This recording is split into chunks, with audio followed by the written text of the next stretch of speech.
The heart of South Asia to the crossroads of Central Asia, from the turbulent Middle East and North Africa to the power corridors of the West, where narratives collide, perspectives matter and stories connect. This is Beyond Borders and I'm Omar Khalid. But during the course of today's show, as of course is the norm with Beyond Borders, we bring you a world without borders and boundaries and discuss issues, stories that pertain to a changing 21st century scenario.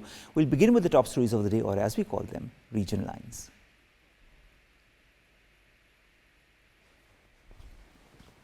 We start from Pakistan, where externally organized terrorism conspiracies aimed at destabilizing Balochistan continue.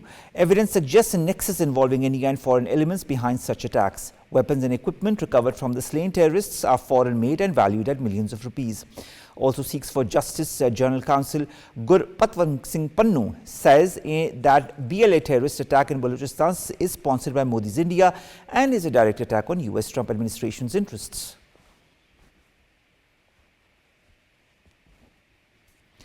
Meanwhile, Pakistan hosts a high-level 25-member delegation from Kazakhstan led by Minister Sayasat Nurbek, focusing on strengthening educational cooperation under the chairmanship of the Federal Education Minister Dr. Khalid Maqbool Siddiqui.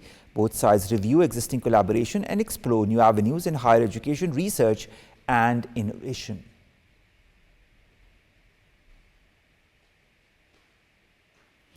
Moving on, U.S. Special Envoy Steve Witkoff and Iranian Foreign Minister Abbas Araghchi are expected to discuss a nuclear deal on Friday in Istanbul, as President Masoud Pezeshkian confirms the start of nuclear talks after his U.S. counterpart Donald Trump threatens bad things if no deal is reached.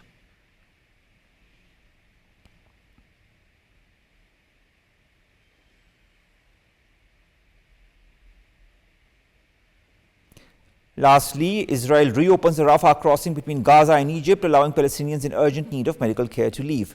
Despite this reopening, movement through Rafah remains tightly controlled, with approvals requiring and, of course, no clear timeline for broader access. On the very first day of reopening, only 5 patients are allowed to cross through. Pakistan continues to reel from one of the largest recent terror assaults in Balochistan, an attack that left scores dead and wounded, including civilian migrant workers. The Balochistan Liberation Army claimed responsibility, and Islamabad has repeatedly pointed to external support networks and safe havens that extend beyond its borders. There are official allegations of Indian state backing for certain militant factions, even as Pakistan steps up intelligence-driven operations. Counter-financing measures and protective security for vulnerable communities, of course, is also extremely important. The role of regional spillover, whether from Afghanistan, Iran or transnational transit routes, complicates efforts further. To put these developments in perspective and to explore what credible evidence exists, how counter-terror strategy is evolving, and what real international cooperation might look like, we are joined by Richard Leiby, who is a veteran journalist and former Washington Post bureau chief. Thank you very much, Mr. Leiby, to have joined us. Let's begin without further ado. Terrorists, sir, are killed in just 48 hours. In fact, 177 terrorists are killed in just 48 hours in Balochistan. Chief Minister of Balochistan says that more than 1,500 terrorists have been eliminated in a year. Do you believe Pakistan has finally shifted the momentum decisively against militant networks operating in and around Balochistan? Also, in your experience, how important are sustained metrics like those in shaping global assessments of a counter-terror campaign? Well, thank you very much for having me to talk about this. I follow Pakistani events very, seriously, and I want to bring a counter gesture. How do you stop terrorism? Militarily, certainly you dampen it down with force, kinetic force. My experience and the experience of history is that it's very difficult. People feel a tie to their land, which is indivisible, and they will keep fighting till the death. We've seen this elsewhere, so you may not agree with that assessment, but I've read a lot on the topic of the Baluch. I've met Baluch. I've never been to Balochistan because media were barred from that province. Richard Leiby, the recent neutralization of 41 militants in 2 areas, Harnai and Panjgur, along with the recovery of heavy weapons and looted funds is evidence of deep intelligence penetration and operational control. From your vantage point as an international journalist, do such outcomes challenge the narrative that Pakistan is merely reacting rather than dictating the counter-terror battlefield? You're obliquely referring to sponsorship by external forces, which we know have been identified by Pakistan as India, which denies complicity in any of these terror efforts. But I think Pakistan has made very strong showing, at least says it has, that there are connections to India. India vehemently denies this. And the way this is tied into the Pakistan-India relationship makes it even a graver concern for the world. Nobody wants to see open conflict between your two nations. So what we have with Balochistan, in my opinion, is an inflection point, and a point where there can begin a discussion on solutions. I'm not a diplomat by any means, and but I deeply mourn the deaths that come out of terrorism. Terrorism is the scourge of the planet right now, and maybe the politicians will start to listen, about solving problems. The civilians often suffer the worst, whether in asymmetric warfare like this or in direct warfare, as we've seen everywhere. All right. Mr. Leiby, these terror groups function as foreign-sponsored proxies with facilitation networks that extend beyond Pakistan borders.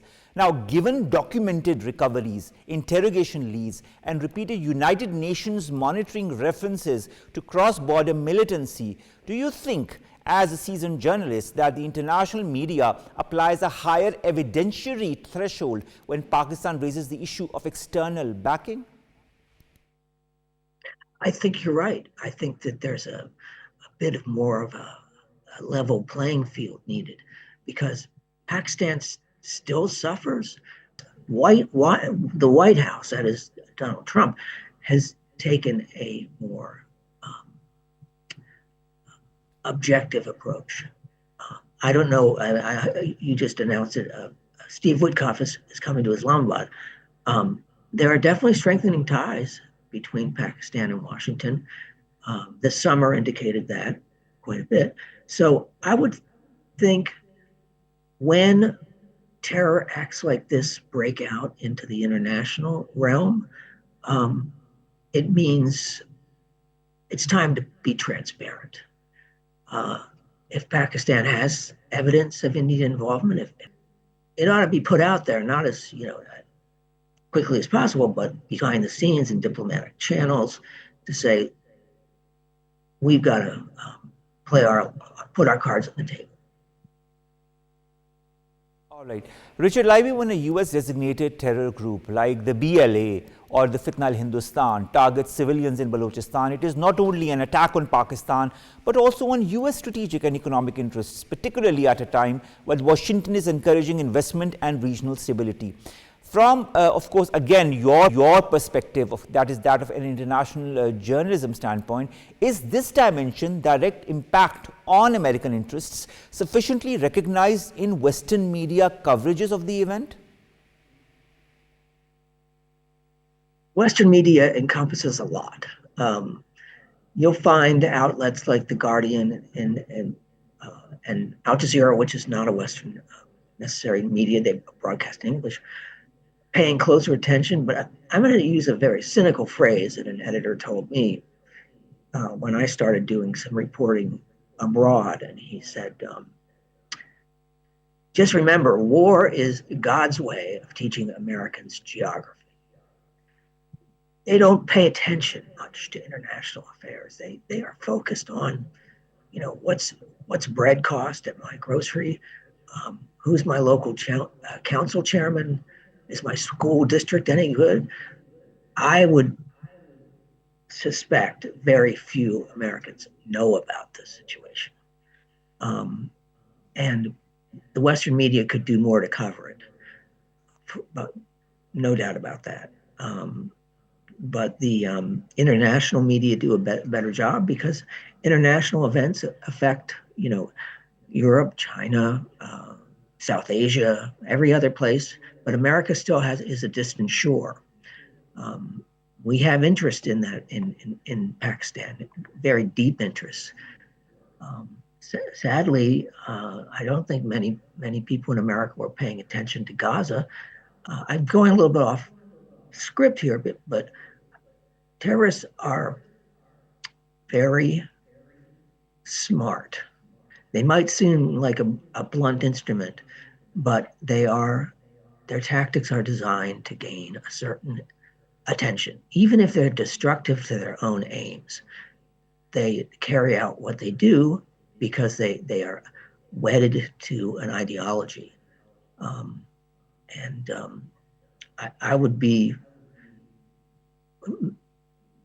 If I went out on the street here in Washington and said, "What do you know about Baluchistan?" Maybe 1 in 50 people would know, even in a sophisticated city. Does that help?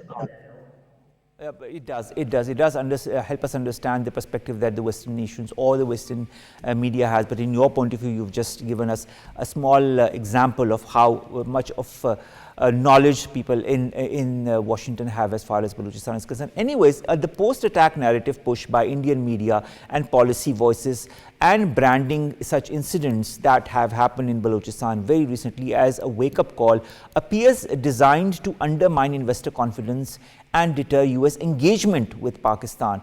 In your point of view, sir, does this suggest a broader use of information warfare alongside militancy? And in your point of view, how seriously should the international community treat such coordinated messaging when assessing regional security dynamics?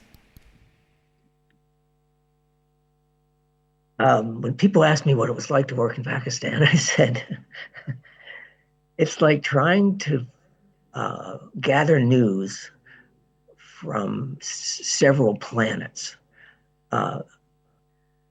President Trump himself seems to run hot and cold on Pakistan. There's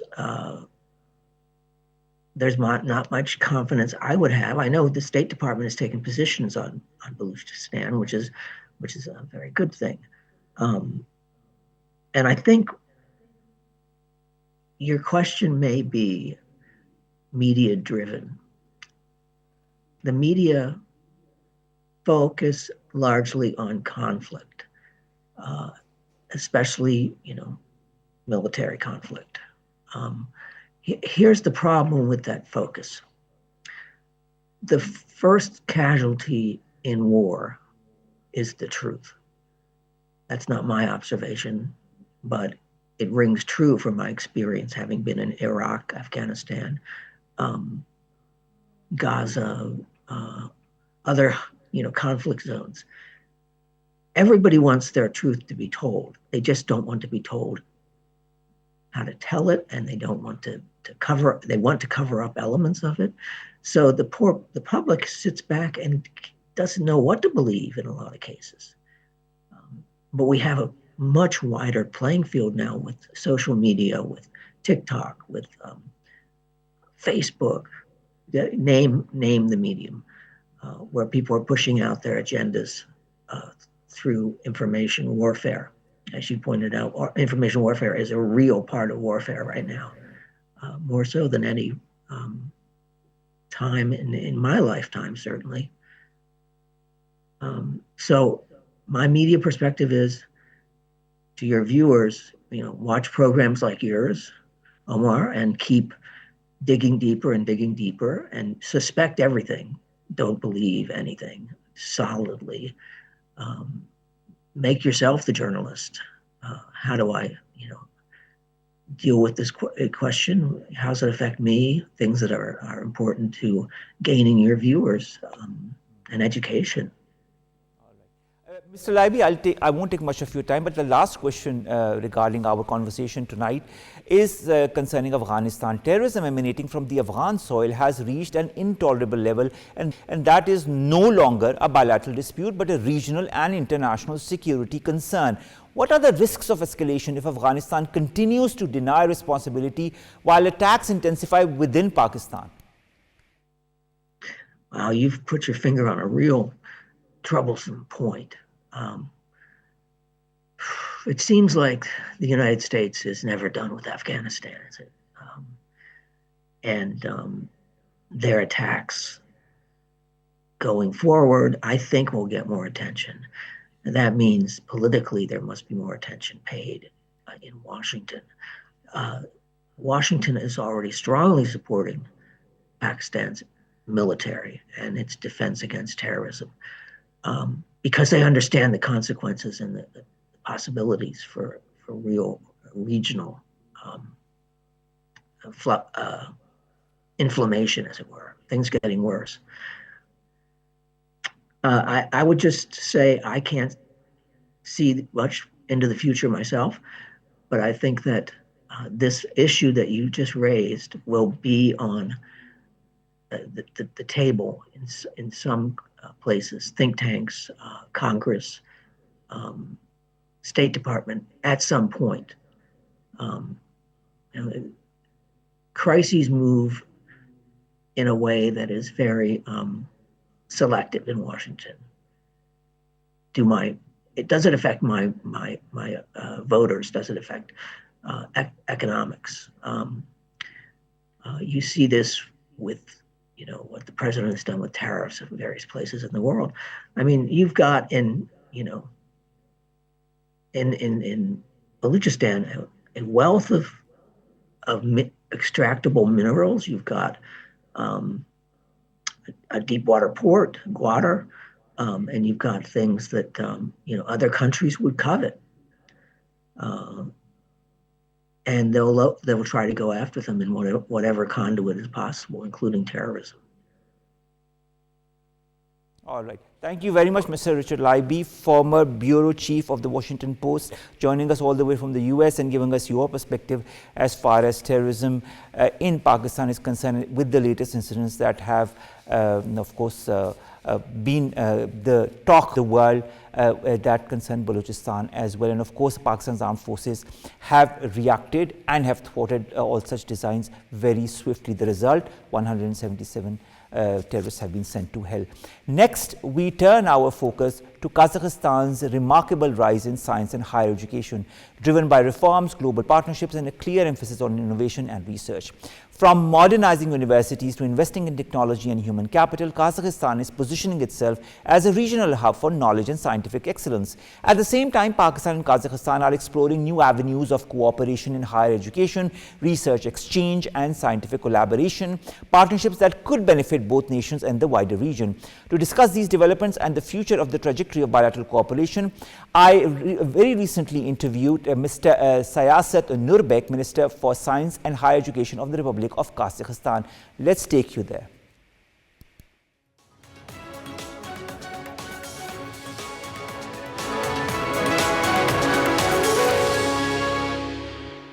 Welcome to this exclusive interview with the Minister of Science and Higher Education of the Republic of Kazakhstan, His Excellency Mr. Sayasat Nurbek. We have the privilege of having him with us right next to myself. Thank you very much, Excellency, to have joined us. Thank you for having me. Oh, the pleasure is all ours, sir. And of course, thank you for giving us the time as well for this exclusive interview on Pakistan TV. Kazakhstan, Excellency, is visibly pushing higher education as an engine for economic change, including attracting foreign campuses and global partners as well, which I understand is extremely important in this day and age as well. Is your core objective now to make your country, Kazakhstan, a regional knowledge hub for Central Asia? That is exactly our strategy. So given the speed of change that is happening in the world, given the technological breakthroughs, given a new AI revolution that is happening, We see the world as AG and BG world. There's a new word for you. BG, before generative AI, AG, after generative AI. So AI is now speeding up things in many areas, including research, including science. You take Nobel Prize. 2 years ago, Demis Hassabis from London, the founder of Google DeepMind, he received Nobel Prize in chemistry. A person who has nothing to do with chemistry, who never been taught as chemist, no background, developed an algorithm, AlphaFold, which can predict the structure of protein folds. All right. And he received the highest ever possible Nobel Prize in research. So AI is changing so many things. The only way to be prepared for this new revolution is to build what we used to call knowledge economy, to train your people as hard as you can, to bring best knowledge, to tap into best experience and best expertise.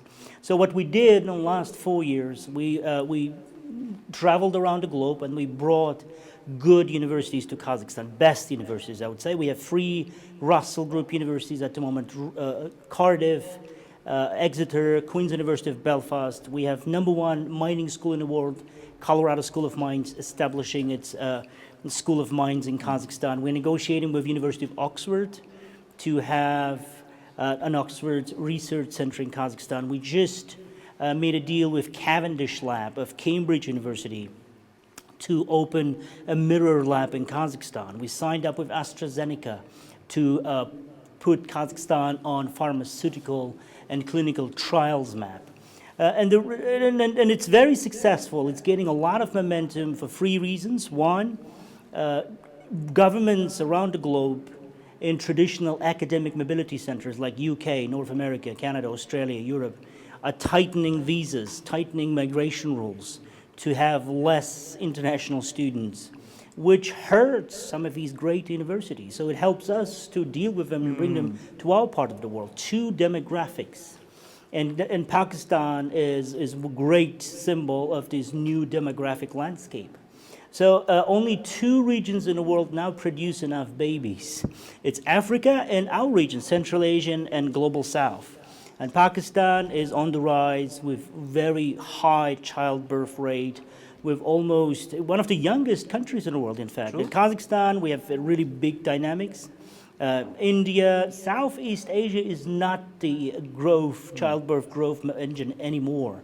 You take South Korea, for example, one of the lowest childbirth rates in the world. China, Thailand, Japan, they're aging. Europe is aging. So people, venture capital, universities, they look for new markets. They look where the talent is. They look where the young population is. And it's our region of the world. And third, the middle class is growing. Even in Pakistan, there are big challenges for many countries in this region: poverty, economic development, inequality. But middle class is steadily growing, so the purchasing power is there.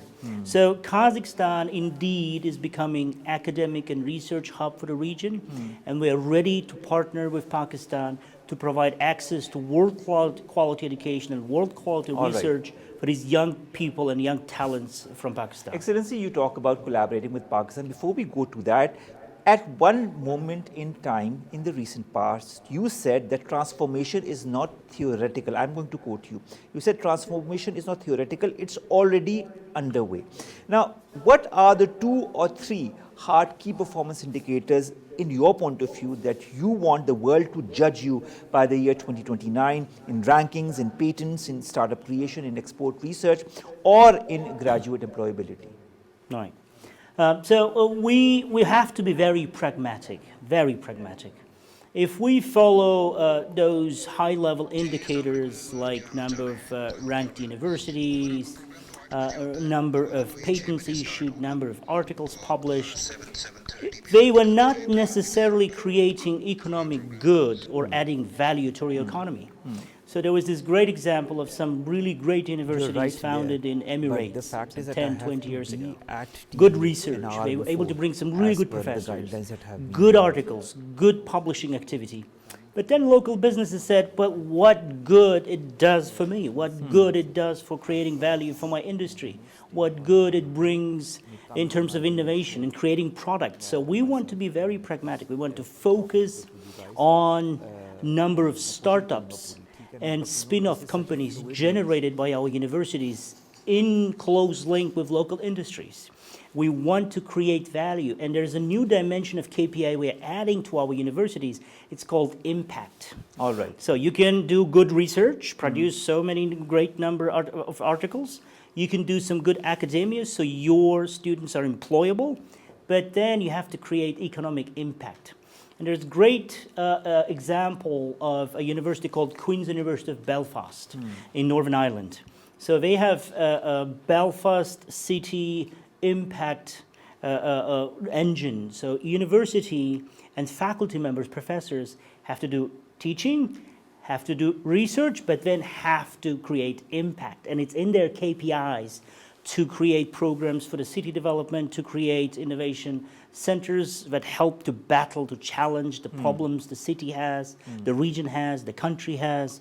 So we're adding that layer. We want to be measured by number of companies and spin-offs. We want to be measured by the impact we have created for local cities, for local economy. And the only way actually to measure your research impact is your economic impact. True. So and I'll give you just one example. A university in Kazakhstan called Nazarbayev University, now partnered with University of Arizona from Tucson. Very good, solid American research-intensive university. We traveled there and we said, well, we have so many problems in Kazakhstan, environmental problems. And one of the specific problems I mentioned to this faculty was sulfur. So Kazakh is blessed with all kinds of riches. And we have a lot of oil. We're one of the major oil producers in the region. And our oil has a lot of sulfur. So we have accumulated millions and millions of tons of sulfur over the years. So one of these American professors called Jeffrey Pune said, hey, Minister, I have a solution for you. So we've created a joint research group. We now have 11 patents, and we are able to produce plastics and optics from sulfur. So it's a great research impact. Local oil and gas companies now co-finance this. Hopefully, inshallah, this year we're setting up a first facility, production facility. So millions of these very cheap commodities, sulfur, is now being converted into high value added product.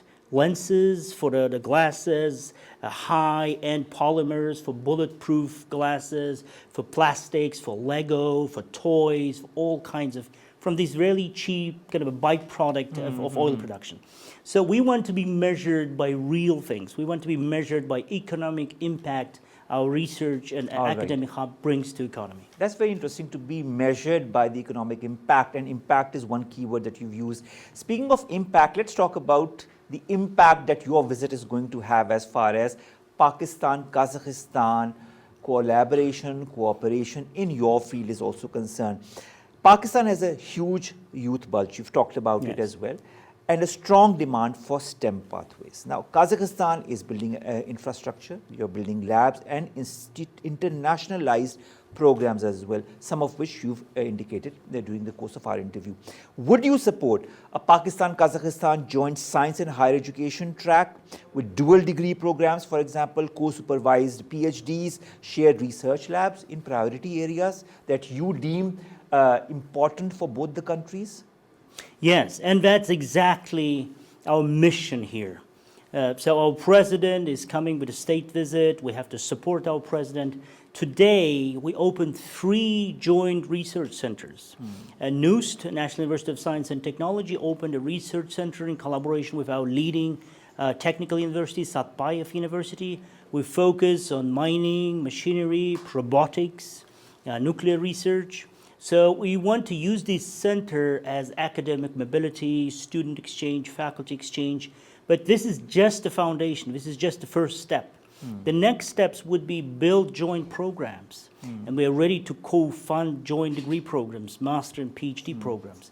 We're setting up 550 scholarships each year to bring students from countries like Pakistan to Kazakhstan. Mohammed Iqbal Chaudhry, he's the chairman of COMSTEC, the Community for Science and Technology. He is our very own graduate. He graduated from Al-Farabi University with his PhD in chemistry. So he's a Kazakh graduate. And we've just selected him as chairman of Alumni Association of Pakistani students from Kazakh universities. So we want to expand. We want to build those bridges. The second center was established at Al-Farabi University. We focus on social sciences as well, on law, intellectual property, sociology, social studies. And then the third center, we're sitting here today at the Yassawi Center at the Islamic Research Institute. We focus on religious studies, on social studies, social policies. So apart from STEM, we also want to build that dimension of social studies. All right. There's an interesting thing happening in Pakistan, I believe. Young people, they not only they want to have access to good education, and there's very limited access. It's one of the problems everybody's struggling with. But also there's certain search of identity, right? Like we're living in this part of the world. We're not Arabs, we're not Persians, right? We're Muslims. But what is truly our history? What is our origin? And we share a lot. We share a lot in common, much more than a lot of people would think. So there's interesting string of genetic studies now. And there's researchers from Central Asia who proved that Pakistani people and people from Central Asia share common genomics. We are much closer to each other. We share common ancestry. We share common history. Faith, Urdu, and the Kazakh language, Turkic languages, there's so many words. Even the word Pakistan, the name of your country. Kazakh language, there's a word Pak, which means pure, immaculate, a very pure person, a Pak person. Yeah, so my colleagues would say, oh, no, but isn't it? Yes, it's same word, it's same ancestry. So we want to use these mobility programs and exchange programs so that our young people could know more about Pakistan and Pakistani young people would know more about Central Asia. All right. Excellency, you talked about scholarships a little bit before in your answer, and I feel scholarships are also an important avenue for young students, young minds who want to explore avenues but don't have the resources. Now, we've seen formal communication around Kazakhstan's 100 scholarship offer for the 2025-2026 academic cycle through Pakistan-linked channels as well. Will you consider a dedicated quota or a fast-track window for Pakistani students, for Pakistani researchers, especially in AI that I see that you're extremely interested in as an avenue? Engineering also, agriculture, tech, for example, or climate science? So we're working now on streamlining our visa process. We'll be working really closely with Ministry of Education, Ministry of Science and Technology, Higher Education Commission. We want to create a very accessible visa for Pakistani students. It's online application, issued in 5 to 10 days for whole period of study. I think that will help to bring more Pakistani students. At the moment, we have over 1,000 students from Pakistan in 20 plus of our universities. The biggest interest is medicine. So we brought our best medical universities to Pakistan. Then engineering and mining. So we'll work closely with our colleagues in Pakistani government to have that streamlined, easier access so we can bring more students from Pakistan to Kazakhstan. And the living costs are quite low in Kazakhstan. It's a large country. All right. Think of Kazakhstan, 9th largest country in the world with only 20 million people living in it. All right. Less than in the city of Karachi. And so it was so much potential, so many opportunities. And we want to have, so if like a student comes, studies, he can work. He can get employment. If he gets employed by a local company, we provide him a work permit automatically. So there'll be good conditions for come and do more things in our part of the world. All right. How would you be agreeable or open to a jointly financed Pakistan-Kazakhstan Innovation and Commercialization Fund that could be focused on applied research, prototypes and startup exchanges that you also talked about between the universities of both our countries. Also, if you put geopolitics aside, do you feel science diplomacy is also an avenue that Pakistan and Kazakhstan could work together in order to further strengthen their relationship, their collaboration, which is already strong, as you have yourself mentioned? And this is my last question. So the third part of the question is, if you had to pick one flagship project or initiative with Pakistan that could deliver visible results within the next 12 to 18 months, what could it be in your point of view? Could it be an AI lab, because I see you're extremely interested in artificial intelligence, faculty exchange at scale? Could it be mutual recognition of degrees, or a shared program for industry-linked research? Right on. I like you. Straight to the point. Well, what is happening in the world? The global security framework, institutional framework, trade and investment framework is changing. The things we experienced in the last 70 to 80 years after World War II with big institutions like United Nations, WTO, regional security, global security is falling apart. We have to admit that. And there are certain leaders like Prime Minister of Canada, Carney, speaking at Davos Forum a few weeks earlier. They're very straightforward. They're very blank. That's it. We have to rethink everything. So we have to think in terms of regional security framework, in terms of regional connectivity infrastructure framework, trade and investment framework. We were close but distant historically because of that great game and great clash, British, Russian empires dividing, splitting this region. So after 150 years, we're not that close that we used to be. We were much closer to each other 150 years ago in terms of trade, poetry, literature, everything. So I think the moment is right. I think the moment is right. Our president feels that we need to rethink that infrastructure, connectivity. So we're adding this layer of academic and research diplomacy to it. Why? Because you need to build general awareness. People should know, like they hear about Kazakhstan, but do we really know about Kazakhstan? Do we have any connections to Kazakhstan? And we believe it's from people to people, heart to heart. When we have people like Muhammad Iqbal Chaudhry graduating from Kazakh University, knowing Kazakhstan. He becomes your ambassador in Pakistan. But we need more of those ambassadors. We need to have younger generation knowing, befriending each other, knowing each other, traveling. So connectivity, we need to have direct flights. Yes. I hope that will happen sooner than later. And within the framework of the visit of our president, I think it'll be on the table. My colleagues from the Ministry of Transportation were working on it. We should build connectivity. Afghanistan is becoming crucial now. It shouldn't be serving as an obstacle, but as a conduit, as a corridor. So because we need access to seaports, we need access to Karachi, basically. So there are all kinds of layers and dimensions to the dialogue we're starting. And if we are wise enough, if we are patient enough, both countries can benefit tremendously. Pakistan with its young generation, with huge human potential that needs to be nurtured, that needs to be trained properly so that it can take this country to the next level. And there was great examples of Pakistan building in-house capacity in nuclear program. Not many countries could do that without big foreign help, right? So there were great examples that Pakistan has this big human capital potential. So let us help to give more, to take it to next level. So in terms of concrete results, I think one thing we could do is to have faculty exchange program, like really fast.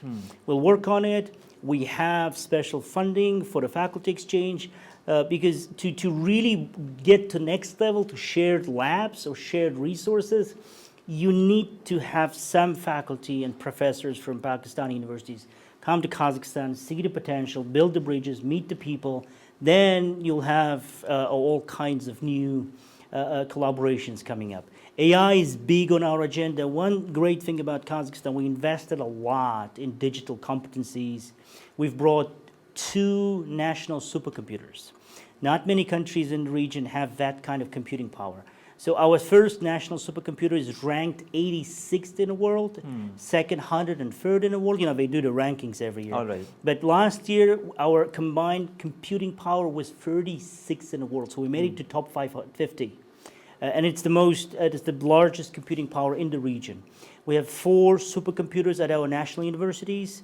We have launched a massive training program. Every single student in Kazakhstan has to take AI courses. So we're able to train 95% of all our students in Kazakhstan. So it's a huge potential. Now we're starting a new program called with OpenAI this February, just in a few weeks. Every single faculty member in Kazakhstan and research institution employee will be trained to use new OpenAI's ChatGPT education. It's a specific algorithm trained for education and research. And every single faculty member and research employee in Kazakhstan will have its own free full license and his own AI assistant to help him with research and everything.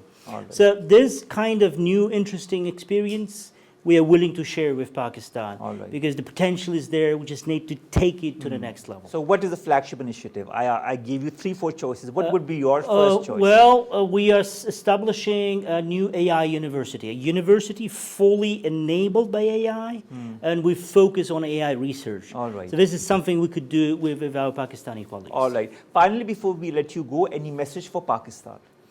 I think one of the, there are a lot of challenges we face today, Pakistan included. You know, unemployment. We have, especially for countries with big young populations, how do you deal with, training these people? How do you give them applied skills so that they can, create new economy, create new Self-sustainable. Self-sustainable economy. So I think Pakistan has this huge potential, being one of the largest Muslim countries in the world, with potential to go to 300 million, just like Indonesia. But this potential can be unlocked only with education. So I think there should be this really big focus on education, because unfortunately we know providing access to good quality education is a big challenge. Providing basic literacy to millions of Pakistani children is a big challenge. Creating cutting-edge research-intensive university is a big challenge. So the focus should be on education. There's this great Greek proverb: society grows great when old people plant trees, knowing that they shall never sit in the shadow of those trees, but they still keep planting them. So I think my biggest advice to Pakistan would be plant as many trees as possible, schools and great universities, because that great generation of young people of yours need proper training, need nurturing to take this country to the next level. Inshallah, we will do that. Inshallah, we will do that with the collaboration of partners such as yourself, such as your country, Excellency Sayasat Nurbek. It was a pleasure talking to you, and what an interesting insight into what science has to offer, what education has to offer in the coming days, and how both Pakistan and Kazakhstan and so many other countries can take advantage of this. But right now, we'd like to take complete advantage of your presence here, and we look forward to many other avenues of collaboration, whether it be in science, technology, and education, and so many other endeavors.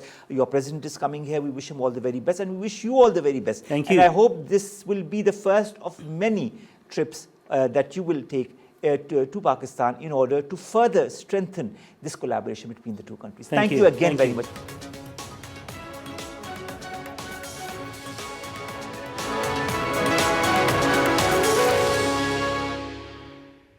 Let's take you to the Middle East and North Africa now. Iran and the US are all set to resume nuclear talks on Friday in Istanbul amid heightened regional tensions and a US naval buildup near Iran. Now, US President Donald Trump has warned that failure to reach a deal could lead to bad things as American warships move closer to Iranian waters. Talks will be led by US envoy Steve Witkoff and Iranian Foreign Minister Abbas Araghchi, with the regional players including Saudi Arabia, Egypt, Qatar and the UAE, as well as Pakistan, also expected to take part. Finally, Israeli atrocities in Gaza that continue unabated is something that we have been talking about and continue to talk about. Now, only 5 Palestinian patients in a critical condition have been permitted by Israel to leave Gaza on the first day of the Rafah crossings reopening after nearly 2 years of forced closure.